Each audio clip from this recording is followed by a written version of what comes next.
गुजरात प्रदेश Congress committee के इस प्रांगण में स्वागत है। जैसा कि आप जान ही रहे हैं कि मोरबी की जो घटना घटी है बहुत ही दुखद है और सभी लोग जो हैं बहुत शोकाकुल हैं। इसी संदर्भ में तमाम तथ्यों के साथ हमारे मीडिया के राष्ट्रीय प्रभारी पब्लिसिटी एंड मीडिया के माननीय पवन खेड़ा जी, हमारे विधायक इमरान प्रताप खेड़ावाला जी, साथ के साथ हमारे कार्यकारी अध्यक्ष इंद्र विजय गोहिल जी, हमारे दो प्रवक्ता पार्थिव भाई और डॉक्टर अमित नायक, आप सभी का भी स्वागत है। अब मैं निवेदन करूंगा कि हमारे साथ हमारे कल ही बने प्रवक्ता एवं को कोऑर्डिनेटर हिमांग रावल जी भी साथ में ही हैं। मैं निवेदन करूंगा पवन खेड़ा जी से आज का मुख्य वक्तव्य आप लोगों के समक्ष रखें। धन्यवाद आलोक जी।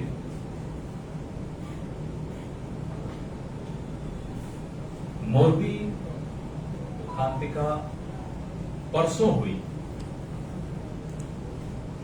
राजकीय शोक कब होना चाहिए था? कल नहीं हुआ, आज भी नहीं हुआ, कल होगा।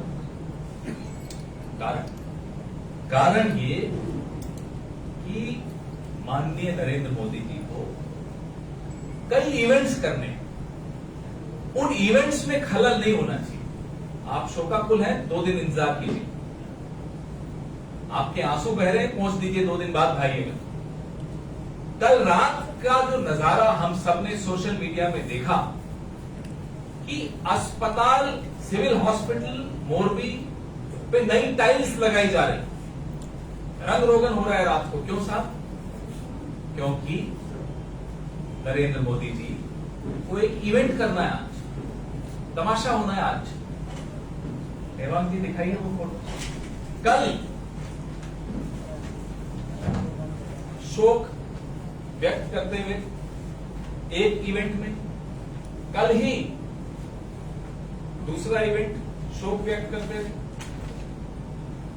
ये एक और इवेंट जिसमें शोक व्यक्त कर रहे हैं। अब आप बताइए, कोई व्यक्ति शोकाकुल होता है, कपड़े बदल बदल के शोक व्यक्त करता है। मोदी जी के तमाशे में कहीं एक सेकंड भी कोई परिवर्तन नहीं आएगा। लोग मर रहे हैं, लाशें नहीं मिल रही, कुछ हो जाए। हमने कल कुछ सवाल पूछे थे, उनके जवाब नहीं मिले। मुख्यमंत्री तो चुप हैं, उनको शायद अनुमति ही नहीं होती, बिना अनुमति के बोलते भी नहीं। कल के जो हमारे सवाल थे आज भी वहीं के वहीं खड़े हैं। किसने ये टेंडर या जो भी इस कंपनी को जो बल्ब बनाती है और मच्छर मारने का रैकेट बनाती है और दीवार घड़ियां बनाती है, उसको पुल की रिपेयर और रख रखाव का काम किसने दिया, किसके हस्ताक्षर से हुआ, उसका जवाब नहीं मिला।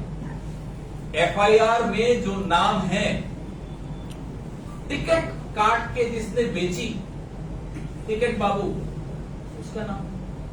अब टिकट बाबू क्या खुद तय करेगा कि कितने कितने बेचनी है, इस पुल पर कितने लोगों को जाने देना है? उसके ऊपर भी तो कोई होगा। क्या ये कंपनी का मालिक किसी महत्वपूर्ण भारतीय जनता पार्टी के मंत्री का रिश्तेदार है, इसलिए उसको बचाया जा रहा है? गांधीनगर में वो कौन है जिसने इस कंपनी को ये काम दिया? यह सवाल अभी का वैसा खड़ा, कोई जवाब नहीं मिला। आज हम कुछ और सवाल पूछना चाहते। हमने कल मुख्यमंत्री का इस्तीफा मांगा था, हम फिर से अपनी उस मांग को दोहराते हैं। हमारे आज के सवाल भी हैं, क्योंकि मोदी जी आज पहुंचने वाले हैं थोड़ी देर में। हम उम्मीद करते हैं कि इन सवालों का जवाब वो देंगे। कितने लोग लापता हैं? कल राहत कार्य शाम को 5 बजे क्यों रोक दिए गए और आज फिर से क्यों शुरू होंगे? कारण राजकीय शोक परसों हुई दुर्घटना का 3 दिन बाद क्यों? क्या इसलिए कि मोदी जी के तमाम कार्यक्रम, रिबन काटने के कार्यक्रम, सारे इवेंट्स खत्म हो जाए, चुनाव घोषित होने वाला है, तब एक दिन का राजकीय शोक हो जाएगा? सुप्रीम कोर्ट ने गुजरात सरकार को 10 दिन का समय दिया था एसआईटी बनाने का। हम पिछली 4 एसआईटीज के बारे में आपसे बताना चाहते हैं। सूरत का तक्षशिला कांड की एसआईटी, क्या हुआ उस एसआईटी का? बोटाद लट्ठा कांड की एसआईटी का क्या हुआ? पेपर लीक कांड पे एसआईटी बनी थी, उसका क्या हुआ? और सचिन जीआईडीसी जहां गैस लीक हुई थी, उस एसआईटी का क्या हुआ? एक ड्राइवर को आपने गिरफ्तार कर लिया, जैसे यहां टिकट बेचने वाले बाबू को गिरफ्तार किया, उसमें आपने गैस लीक में एक ड्राइवर को गिरफ्तार कर लिया। ड्राइवर ने खुद तय किया था कि ये गैस लेकर जानी है। तो आपकी एसआईटीज पर गुजरात की जनता को भरोसा नहीं है।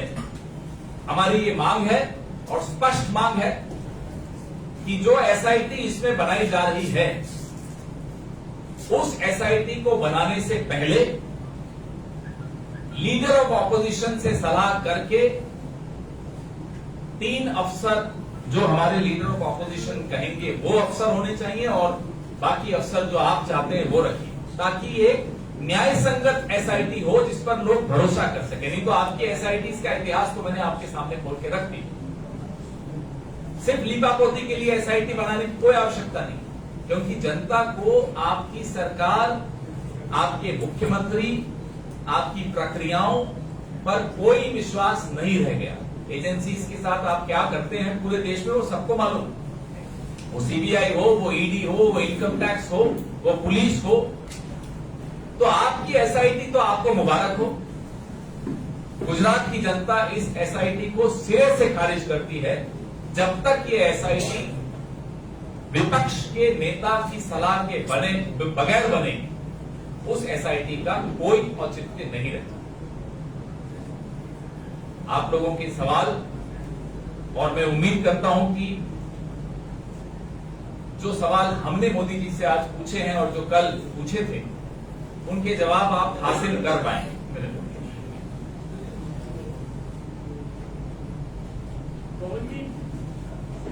जो ब्रिज कॉलेज हुआ है उसमें नितिन पटेल जो पूर्व नायब मुख्यमंत्री थे, उन्होंने बहुत सारे सवाल खड़े किए हैं। आपका क्या कुछ कहना है इसके बारे में?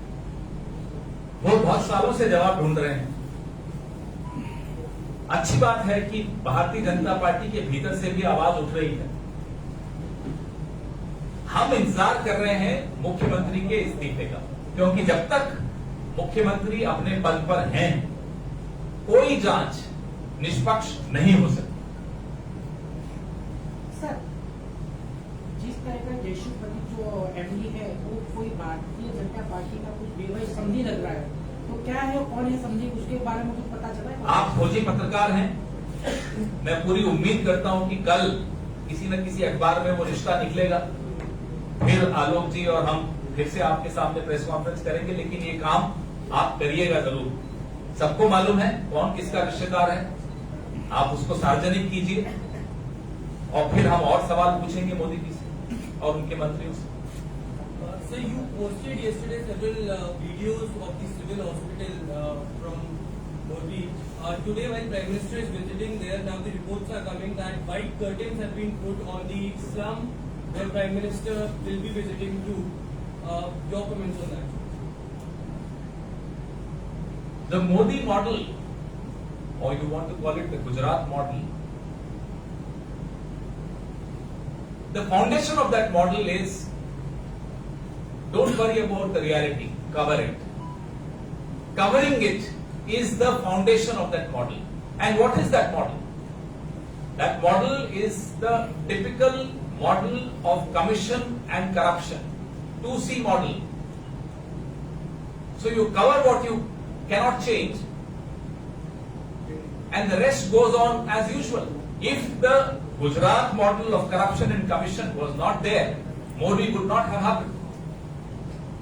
You remember, during COVID, they reduced the numbers of deaths by a whopping lakhs. They just said 10,000 people died, whereas the real number ran into lakhs. They covered that also. When Donald Trump was visiting Gujarat, they again raised curtains to block any vision of the slums. You've been in power for 25 years in Gujarat. What have you done to remove those slums? So this is the Gujarat model which was started by Mr. Narendra Modi and the legacy is being carried forward by the new chief minister. पवन जी, आप जिस तरह बता रहे हैं अभी बात की, अभी जो जांच चल रही है राज्य सरकार की, कांग्रेस पार्टी किस तरह की जांच की मांग कर रही है और किस तरह का न्याय मिले जो मर चुके उनके फैमिली को, और किस तरह की जांच की हम मांग जिस तरह की एसआईटी की मांग कर रहे हैं उसकी प्रक्रिया पे हमें संशय है। तो एसआईटी जो बने उसमें नेता प्रतिपक्ष से भी नाम लेने चाहिए, 2 नाम लें हमसे और 2 नाम लाएं वो अपने, तो एक न्याय संगत एसआईटी बनेगी जिस पर गुजरात के लोगों को भरोसा हो पाएगा। अदरवाइज जो पुरानी 4 एसआईटीज का मैंने आपको उदाहरण दिया, उन पर आपको भी भरोसा नहीं है, मुझे भी भरोसा नहीं है, गुजरात के किसी नागरिक को भरोसा नहीं है। सर, आप भी कमेटी भेजेंगे अपनी सर इंडिपेंडेंट फाइंडिंग्स के लिए वहां पर, और क्या इसका पैनल बनाया? जी, इस पे चर्चा चल रही है, 1 आध दिन में आपको इस पे सूचित करेंगे।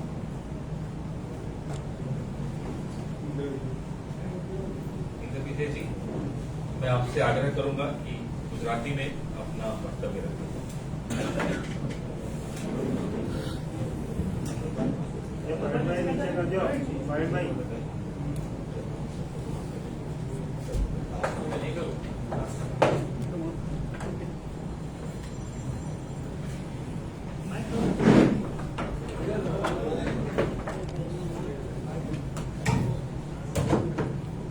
आदरणीय पवन खेरा जी, आलोक जी, गुजरात प्रदेश कांग्रेस समितिना प्रवक्ता श्री इमरानभाई, अमितभाई, पार्थिवराजसिंह, हेमांगभाई तथा पत्रकार मित्रों, थोड़ा दिवस पहला युद्ध कांग्रेस द्वारा परिवर्तन यात्राનું આયોજન કરવામાં આવ્યું હતું।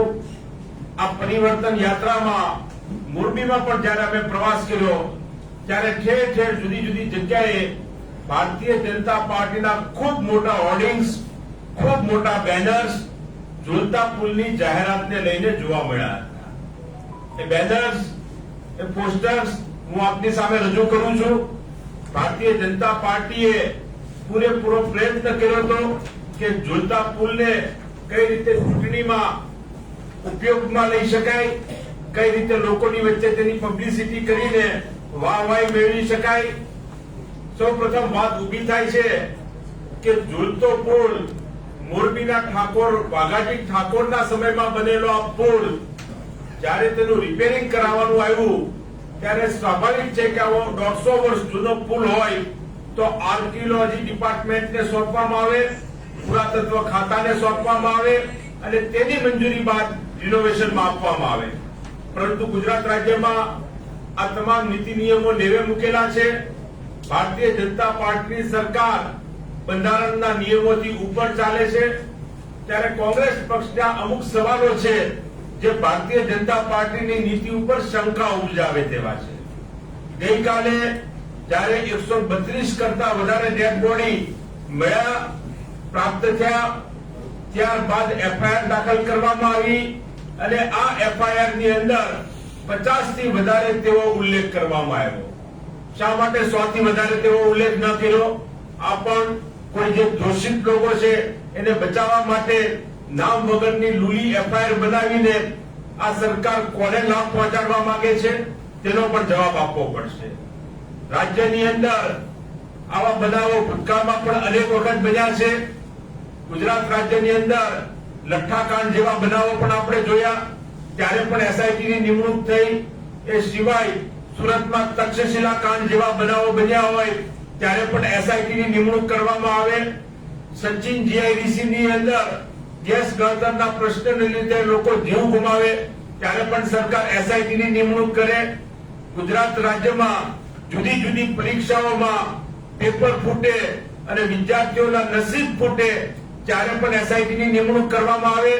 આવી કોઈ પણ એસઆઈટીની નિમણૂક થઈ હોય એના રિપોર્ટ ક્યારેય બહાર આવ્યા નથી। ત્યારે કોંગ્રેસ પક્ષની માંગ છે કે ખૂબ નિષ્પક્ષ રીતે વિરોધ પક્ષને વિશ્વાસમાં લઈને કમિટી બનાવવી જોઈએ અને જે કોઈ દોષિતો હોય તેને છાવરવાનો સરકાર દ્વારા બિલકુલ પ્રયત્ન ન કરવો જોઈએ. પવન ખેરાજીએ હમણાં વાત કરી કે દેશના પ્રધાનમંત્રી 5-5 વખત કપડાં બદલીને જુદી જુદી હેટ પહેરીને 2 દિવસ સુધી ભાષણો કરે અને ત્યારબાદ 2 દિવસ પછી શોકની જાહેરાત કરે. અહીંયા પરિસ્થિતિ એવી છે, બડે મિયા તો બડે મિયા, છોટે મિયા ભી સુભાનલ્લાહ. ગુજરાત રાજ્યના આરોગ્ય મંત્રી પોતાના જન્મદિવસ ઉજવતા હોય, ફટાકડાની આતિશબાજી કરતા હોય, પરિવારની સાથે કેક કાપવાનું કામ કરતા હોય અને એ પણ ત્યારે કે જ્યારે મોરબીમાં આવો બનાવ બનેલો હોય. ભારતીય જનતા પાર્ટીના મિનિસ્ટરો નિર્લજ્જ બન્યા છે, શરમને નેવે મૂકી છે. ગુજરાતની જનતાને તેમને જવાબ આપવો પડશે. આ પ્રકારનો અહંકાર રાજા રાવણનો પણ નહોતો ટક્યો, ત્યારે આ ભારતીય જનતા પાર્ટીના નેતાઓનો કોઈ પણ સંજોગોમાં ટકી શકશે. આજે પણ કોંગ્રેસ પક્ષના આગેવાનો, યુથ કોંગ્રેસના આગેવાનો આ રાહત કાર્યમાં જોડાયેલા હતા, તેમની ધરપકડ કરવામાં આવી. પ્રધાનમંત્રીની મુલાકાત થવાની છે ત્યારે સૌપ્રથમ તો આપણને પ્રશ્ન ઉભો થાય કે સમારકામ પુલનું કરાવવાનું હતું, પુલનું સમારકામ બરાબર ન કર્યું, પરંતુ અત્યારે સમારકામ હોસ્પિટલનું કરવા માટે બેઠા છે. રિનોવેશન પુલનું કરવાનું હતું, પુલનું રિનોવેશન ન કર્યું, પરંતુ અત્યારે લીપાપોતી કરીને રિનોવેશન હોસ્પિટલનું ચાલે છે.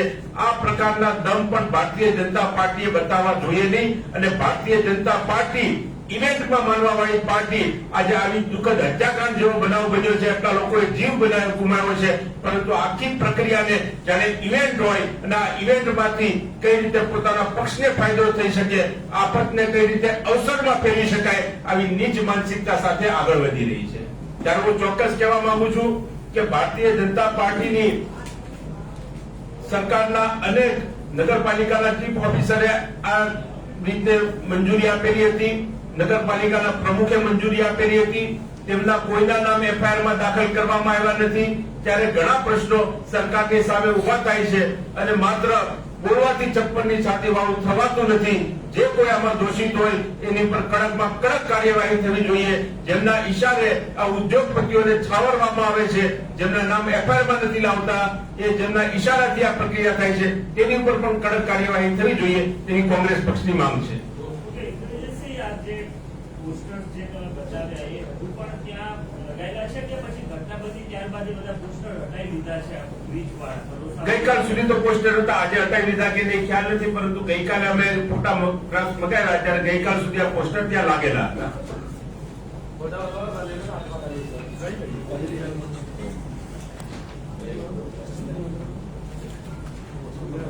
सर राहुल गांधी पवन जी कोई दिल्ली नेता बड़े राहुल गांधी या कोई बड़े नेता आने वाले दुखद घटना में? तो कल तो इतने बड़े नेता ही आए थे, आज भी हैं काफी, और अपने ग्राउंड लगातार आते रहेंगे. Thank you.